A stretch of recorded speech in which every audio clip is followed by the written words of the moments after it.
هل ابلغت الرئيس بزعلك ده؟ لا لا خلاص، ما اتصلتش بالرئيس بعد كده خالص لسبب ان انا اتصلت بالرئيس هنيته. مش هنيته يوم الرئاسه، هنيته يوم الترقي، او يعني في مره سابقه قبل كده.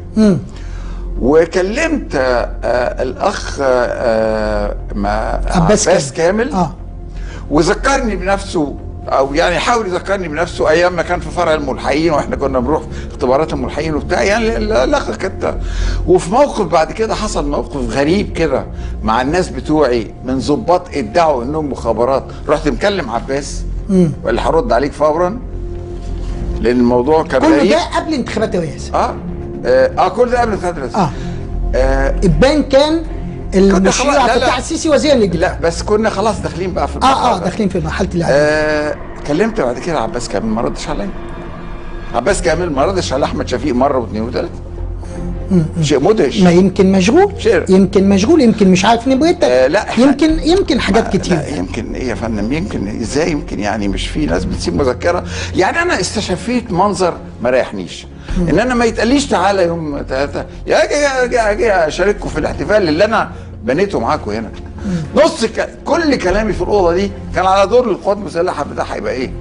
باعتبار خبرتي القديمه في القوات المسلحه مع الناس الاجانب، مع الامريكان. ايوه، يعني انت قابلت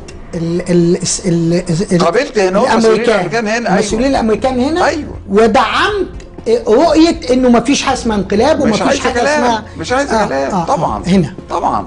ومع مع مركز دراسات بتاع الشرق الادنى. وكل ده على علم بيه جهاز المخابرات العامه المصري. طبعا تمام طبعا. فالحقيقه ما اكذبش عليك كان في غصه في صدري من هذا الموضوع، ومع ذلك عدت الايام.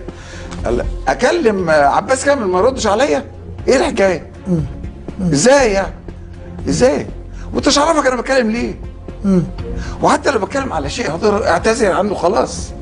لكن مش ليس هكذا الموضوع، مش بالرخيص ده. انا يعني تاريخ طويل وعجوز عليك وما تجيش.